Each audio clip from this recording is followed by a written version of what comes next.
Hey guys, welcome to my dining room. My name's Tish and welcome to my first ever craft YouTube video. I'm so excited you're here. I hope you're here at least, or else I'm talking to myself. Today we're going to be making personalized stacking books. I've seen them all over Pinterest, so I thought I'd try my hand at making my own. We've recently had grandbabies, so I thought we'd try making their name on some. And I just thought it'd be fun. So that's what we're going to try to do today. And I thought since I wanted to make them, I'd just share the process with you of how I've done it. I've gotten some steps completed already just to try and speed up the process for us. And while I'm telling you guys about that, if you like this video or think you would want to watch me make some stuff in the future, show you guys how to make some stuff in the future, give me a thumbs up.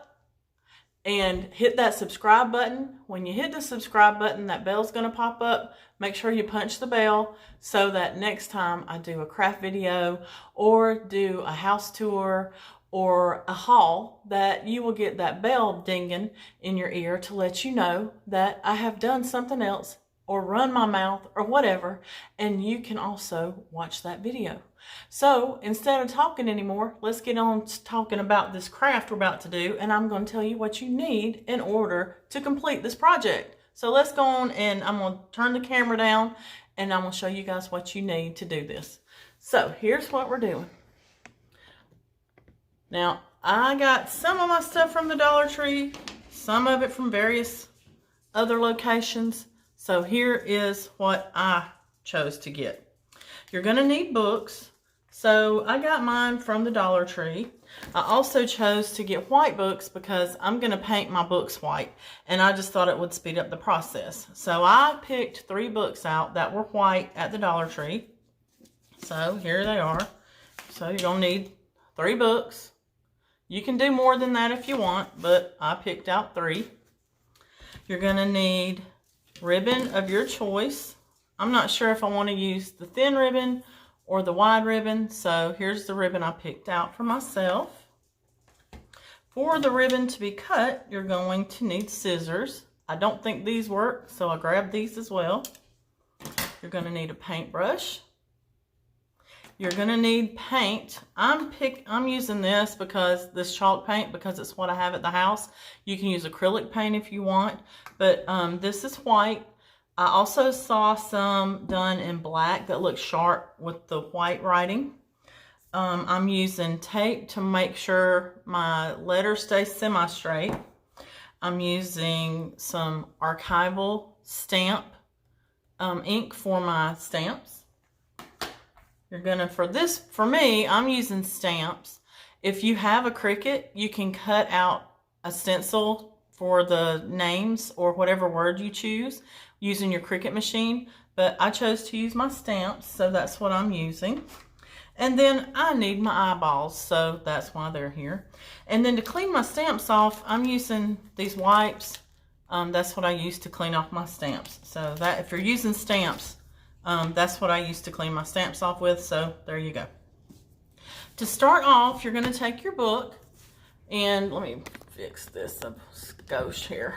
Pick that up a skosh. So to do this first step, you're going to take the sleeve off of your book, and you don't need that. You can save it if you want to. I'm probably chunking mine. And then, since my book's already white, we want to cover this up. Now, I chose to paint the whole book, but this part's really not going to show, so you probably don't need to paint it. I'm going to, but also make sure you get this inside part right here as well, because that will show. And you can also stain your pages if you want those to look antiqued. I'm leaving mine as is. I am going to take a little Q-tip with some bleach on it. All the Dollar Tree books in our area have that red dot on it, so I'm going to get rid of that, but I just noticed it, so I didn't bring my bleach down. So anyway, let's get started with this. I have shaken this because I've already painted 2 of my books. So let me get this popped open here. And we're going to get to painting. So you just take, I mean, everybody knows how to paint. You just put your paintbrush in there and get going. I will say that you want to have generous coats but I did a little too thick the first time. Oh no, I wasn't supposed to paint this book. Oh well. I went a little too thick on, I was a little too heavy-handed on one of the books. And since this is paper, it kind of puckered up on me. But it ended up on, I just stamped one earlier before we started talking together. And it ended up fine. My stamp did okay on it, so it's not a problem. So there's my first coat. And see, it already looks better, doesn't it? Really want, this one was not supposed to get painted, but that's okay. I use this one to stack stuff on. I don't know why I put it in here, but oh well. All right, so we're gonna paint this. And now this, since it's already white, the only reason I'm painting this really is so the spine matches my front cover and back cover, just in case this ever becomes the top book, because you never know when you're decorating what might happen with something. And I'll just give this a quick coat. I wish I had a thicker brush, but the one I used on the other books, it wasn't dry yet, so that's my fault. There we go. And then I've got that going. So you want to get your edges. Woo, good night above. So let's do that real quick. So all I'm going to do is hold this up. I'm going to open this up just a little, or a lot, I guess, huh? And I'm just going to come in here and just paint my edges. It's very self-explanatory. I mean, this is not a tough craft at all. I think it's probably a level 0 to 1. You just paint. And this chalk paint tends to dry pretty quickly, so it won't take this long at all to dry. I did cover my work surface with some what's it called? Gift wrap, just because I didn't want to ruin my dining room table, so I did protect that for once in my life. I don't usually cover things up. All right, so now that I got that, we're gonna go back here and do this back page right here. Oh, I just about messed up and painted my eyeballs there. I've been seeing these all over Pinterest, and they're so pretty. They usually have like Christmas sayings on them, like "Oh Holy Night." It's easy for me to say, or give thanks, or grateful, thankful, and blessed, that kind of stuff. And so I thought I would try my hand at this. It didn't look hard, and why not try it? It's just paint. If you don't like it, you just let it dry and paint over it. It's not a big deal. So I thought I'd try this with y'all. I hope y'all like doing it. You know, you can also find books at thrift stores, Goodwill, things like that, your local thrift stores, sometimes cheaper than $1, but I was in the Dollar Tree, so I just grabbed some more books. I use them all the time for levels, like bringing things up in my displays in the house. So I just, when I was at the Dollar Tree, I just looked for some white ones, and I thankfully found about 6. What you do want to make sure of, though, if you're using stamps, you want to make sure that your spine is wide enough to accept your stamp. So make sure of that. All right, so we got, I think I'm happy with the covers. Let's do our spine one more time, because that writing is still coming through. I've also seen people rip the spine and the front and back covers off, and that just, I can't handle that. I'm a book lover. I know I'm sitting here painting the mess out of this book, but for some reason, when they rip the spines, it just gives me chills. All right, so there we go. I think that's gonna be good. So I'm gonna let that dry. Woo, timber. I'm gonna sit this over here. And I'm just gonna let that dry. I'm actually not gonna put words on this one. So he's done. Close this paint up so I don't spill it. Knowing me, it will go all over my floor in about 10 seconds. So we're gonna let that dry. All right, so I've already done one just as a test, because I didn't want to get on here and look like a straight up fool. So I did give myself a tester. Let me put my eyeballs on, show you guys what I did. So here's, I'll show you guys. I can kind of see the pucker in here. You can kind of see there we go. See right there how I got it too saturated with the paint and it puckered up. But there's the first one. And already finished that one. And I just put this there to give me a semblance of a straight line. It didn't quite work, but I can only imagine what this would have looked like if I had not put my blue painter's tape on there. And so we're going to do the second one. And now when I was reading directions, what they suggest doing, and look, I just got black. How did that happen? They suggested if you are going to be putting your name, the name starting on the end of your book, that you start with the last letter of the whatever word you're using. So that's why I started with the H here. You'll see in just a second. If you're going to be starting on this end of your spine, then you need to start with the first letter of the word you're going to be spelling. So you'll understand in about 2 seconds. But I did just have to paint that because for some reason the black line got on there. So I don't know. All right, so we did Eliana's. So I'm going to sit that there because that's her book. And now Harper is up next. And my intent was to put their birth dates, but I noticed that my stamps I bought did not have the numbers in them. They're just the letters. So I just did their names instead. So I will do a different section with smaller stamp letters that have the numbers in it next time. All right, so let's get this cracking. I'm gonna open up my wipes so I can keep a clean canvas. And let's get started with Harper's name. So the first letter I'm going to do for her is an R. Get this out. Oh, it's stuck. And I really wanted to do the clear stamps, but good night, they like those a lot. That would have helped me make sure my lines were straight, but it's all right. This worked fine. And I do have a Cricut, but I can't find it. When we moved, I don't know. I was in New York, so I don't know what happened with my Cricut. Oh, I know why I had this out. I wanted to make sure I got my letters kind of straight. So Harper is going to go, her book's going on top. So I want to make sure my letters are sort of, not exactly the same lined up, but kind of close. So here we go. Let's hold our breath. It's crafting. It shouldn't be scary, but I think we got it, guys. Now we're cooking with gas. Got that now.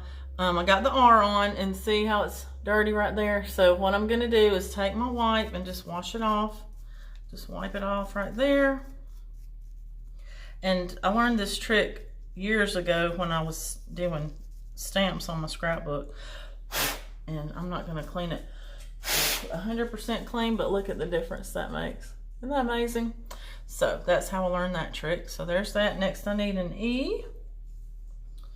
So, and I have a cheat sheet. I wrote their names down so because I knew I was going to be doing this backwards, and I knew I would need help. I still have to sing the alphabet to get to letters, so you know, I won't be able to spell their name backwards. Am I the only one that has to do that? Has to sing the alphabet. All right, so there's that. Next is a P. Let's get that cracking. And thankfully, these stamps, this ink dries pretty fast. It is a permanent ink. So I'm kind of glad of that, because if I mess up, then all I have to do is paint over it and I can start over again. So it's really not a big deal. That's the good thing about crafting. If you mess up, it either turns out better than your original thought, or you just paint over it and start over. All right, we got the P done. I need one more R. Where did I put my R? There it is, silly goose. And right here, right beside our fringe, the P. And, oh, see how I pressed harder on that one than that one? So, but it's okay. Then we're gonna do an A. And then I will show you guys how I'm gonna stack this up. See, that was quick, huh? Maybe not to y'all since I'm rambling to myself. right, here's an A. Yeah, I was making sure, I thought I pressed it too hard, so I was making sure I did not get any bleed over ink on down here. I thought I might have gotten bleed over ink right down there, but I did not, because since this is permanent, if I were to get bleed over ink and press down too hard, it would actually get on my book, and I didn't want that. All right, there's that, and then we're going to do the H, and little Harper's name will be done.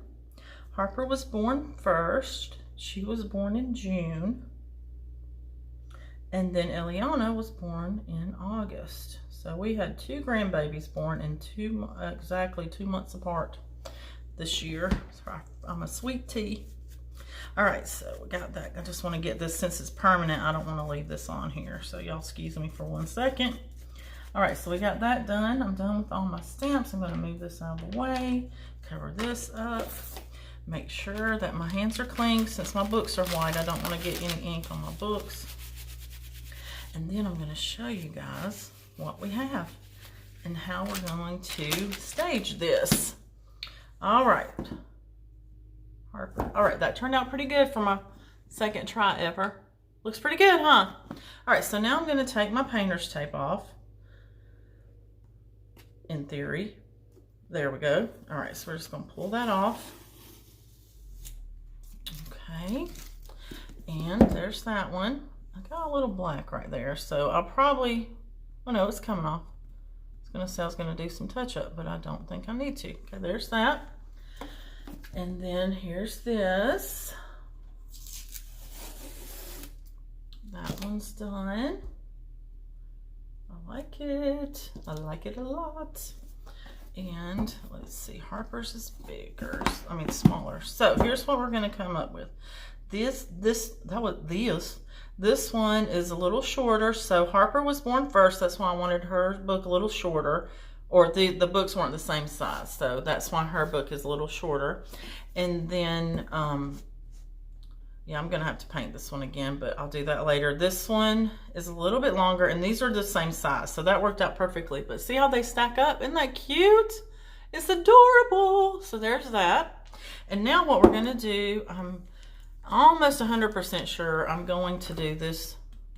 Make sure that's not wet ribbon. And what I'm going to do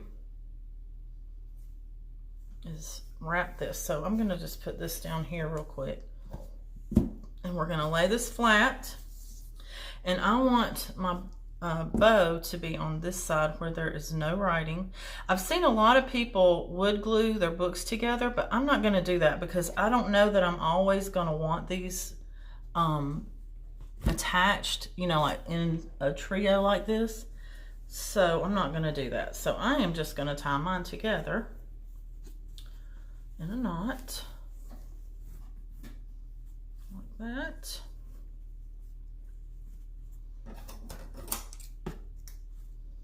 See if these scissors work, huh? Yeah, like that. And then I'm going to make a really quick bow and put it on top of here. And all I'm going to do is grab the middle, pinch. Can y'all see that? And pinch. Just going to do 6 little loops. And let's see, this ribbon is 1.5 inches wide by 50 yards. I got this at Sam's Club last year at Christmas time. So they put their ribbon out, I think, a month or so ago. So chances are, well, I know at my Sam's, most of the cute ribbon was gone last week. I went back to get some emerald ribbon. That's the color I'm going to do in my live tree this year, and it was clean. They had cleaned it out. So you might can find buffalo check. I do know I was at Hobby Lobby today, and they did have buffalo check ribbon, but it was not in this quantity. It was in this width, but not this quantity. So there's that. I should have gotten some white for some dimension, but just for kicks and giggles, this will get us done. All right. There's that. We're going to just cut this. It's curling up on me, so I'll just cut it loose. Do that right that. And Usually do better bows than this, but that's okay for now, huh? Just to show you guys what we're working with. Tie it tight in a knot. And that might be okay for this, huh? I like that. I like the contrast, the black and white against the black and white. And I'm just gonna do dovetail or whatever that's called. What is that called? A fishtail, dovetail, somebody tail, some kind of tail. Do y'all know how to do this? Let me show y'all real quick. So all you're gonna do is take your ribbon. You're gonna make your ends meet like that in half. Take your scissor and you're gonna do it at an angle like this and just cut it. Actually, this looks like I'm sawing it. It's a horrible pair of scissors. And then it gets you your pointy bits. Isn't that cool? And this one, I'm about to sneeze. Let's do this one. That one should have been short, but I'll fix it. There's that. Let me make him short like his friend right here. Now I think I will end up getting some lace ribbon and putting that in the middle, but just for now so y'all can see the end result of this. Let me just zhuzh this up a little bit. A little zhuzhing. Like that. That is adorable. I'm loving this. You can do Happy Halloween, trick or treat, the witch's ends, whatever you want. But there we go. Isn't that cute? I love it. That turned out so sweet. I love it. So, y'all write down there in the comments and tell me what y'all think. I love it. I think that's sweet. I probably am going to come in and do some lace ribbon right there just for some texture. But I love that. It's so cute. I love it. I love it. Thank y'all for hanging with me. Thank you for being on here with me for my first ever DIY craft video. I'm so excited. I've got some awesome stuff coming up for us. We're going to make some fake lattes. We're going to do a pumpkin trio display. Oh gosh, we've got some... I'm looking at all my stuff I have out to do videos with. Anyway, we have some awesome stuff coming up. I can't wait to show y'all. I will be doing a fall house tour. It's nothing fancy. I'm just saying my friends have been wanting to see my house. So I will be doing that. But anyway, thanks for hanging out with me, guys. I hope y'all enjoyed this craft video. If you did, give it a thumbs up, hit the bell, and subscribe. Love y'all, mean it. Stay fabulous. And I'll check y'all on the flip side. Bye.